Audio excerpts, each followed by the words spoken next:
अगर इस वीडियो को देखने के बाद भी आपकी ज़िंदगी में सुकून नहीं आया तो कभी नहीं आएगा। जी हाँ, आज मैं आपको 11 ऐसे उपाय बताऊंगी जिन्हें करने के बाद आपकी ज़िंदगी में खुशियाँ आएंगी ही आएंगी। मैं यकीन से कह सकती हूँ आज मेरी ज़िंदगी में सब कुछ है, लेकिन है इन उपायों के कारण ही आपको सब कुछ मिल जाएगा। अगर आज ज़िंदगी में दुख है तो वो पक्का चला जाएगा। देखिए, ज़िंदगी में दुख दो वजह से आते हैं, एक हमारे गलत निर्णय के कारण, दूसरा देव कृपा ना होने के कारण। अगर उम्र के ठीक पड़ाव पर आपने सही डिसीजन नहीं लिया तो आपकी जान आफत में आएगी ही आएगी। फिर चाहे आप कितने ही पूजा पाठ कर लेना, उनका आपको लाभ नहीं मिलेगा। अगर आप अपनी ताकत का इस्तेमाल करके किसी शरीफ आदमी को जान से मरवा देते हो तो फिर चैन की नींद को भूल जाना। एक ना एक दिन आपका कर्म आपका पीछा करता हुआ जरूर आएगा। फिर कोई पूजा पाठ आपको लाभ नहीं दे पाएगा, आपको नहीं बचा पाएगा। हाँ, सज़ा ज़रूर कम हो जाएगी, लेकिन सज़ा मिलेगी ज़रूर। इसलिए अगर आप अपनी ज़िंदगी में सब कुछ पाना चाहते हैं तो अपनी तरफ से किसी के साथ कुछ भी गलत ना करें। कुछ भी परमानेंट नहीं है, ना ही शरीर की ताकत, ना ही पैसा, ना ही कोई रिश्ता। तो अब बात करते हैं पूजा पाठ के उपाय की। तो पूजा पाठ के इन उपायों को जानने से पहले अगर आप चैनल पर नए आए हैं तो चैनल को सब्सक्राइब करके घंटी के ऑन नोटिफिकेशन को ऑल पर सेट जरूर करना।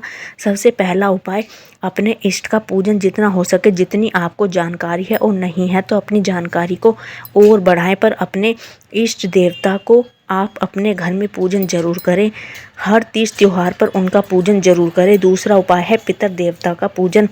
हर तीज त्योहार के मौके पर अपने पितर देवता का पूजन जरूर करें।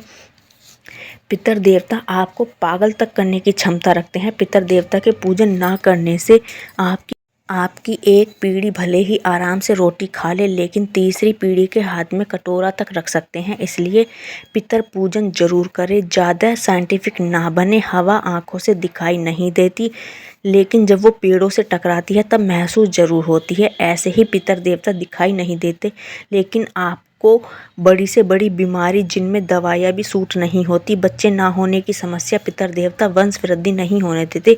अगर हो गई किसी कारण से तो उसको लायक नहीं छोड़ते। अब आपकी ज़िंदगी की 90% परेशानी तो यहीं ठीक हो जाएगी। जी हाँ, 90%। तीसरा उपाय है, आपके घर में जो बड़े बुजुर्ग आपके ऊपर डिपेंड हैं उनकी पूरी सहायता करना। शारीरिक रूप से भी, भावनात्मक रूप से भी आपको कभी भी नींद ना आने की परेशानी, डिप्रेशन कभी नहीं होगा। चौथा उपाय, जिनके साथ आपका ननद या बुआ बेटी का रिश्ता है, यानी जो आपकी ननद बुआ या बेटी लगती हैं, उनके साथ अपने रिश्ते खराब ना होने दें। ये रिश्ता बुध ग्रह से जुड़ता है। बुध ग्रह धन का कारक है, व्यापार का कारक है। जितना ये आपसे खुश रहेंगे, आपके घर में धन आता रहेगा, हमेशा शुभ कामों में ही लगेगा। अगर आपको ये लगता है कि ननद बुआ या बेटी तो धन लेने आती हैं हमारी, तो ये सोच आपकी गलत है। ये हमारे हाथों बुध ग्रह को प्रसन्न करने के लिए दान होता है। आपके पति के साथ प्यार का रिश्ता भी इन्हीं से होता है, क्योंकि पति भी तभी अच्छा लगता है जब वो पैसे कमा कर लाए।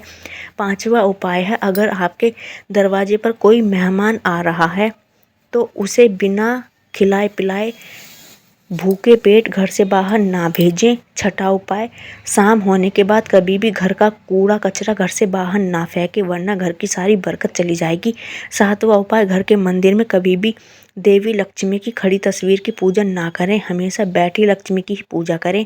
आठवां उपाय, आप जिस पानी को पीते हैं, कहाँ से पीते हैं, कहाँ रखा हुआ पीते हैं, कब उस पानी की सफाई होती, सारी जानकारी रखें। गलत दिशा में रखा पानी आपकी परेशानी बढ़ा देगा, आपका ऑपरेशन तक करवा देगा। नौवां उपाय, रसोई में कभी भी बर्तन रात को गंदे या झूठे बिल्कुल भी ना छोड़ें। इस तरीके से बर्तन रसोई में रखते हैं गंदे तो आपके घर में परेशानी आएगी ही आएगी, आपके घर की बरकत चली जाएगी। 10वां उपाय, अमावस्या के दिन कभी भी बाल ना धोएं, शादीशुदा महिला तो बिल्कुल भी ना धोएं। 11वां उपाय, घर की लैट्रिन को कभी भी उत्तर दिशा में ना बनवाएं। तो उम्मीद है जानकारी आपको पसंद आई होगी, समझ आई होगी। तो सनातन धर्म की इसी प्रकार की और जानकारी के लिए जुड़े रहिए सटीक मेरा ज्ञान यूट्यूब चैनल के साथ।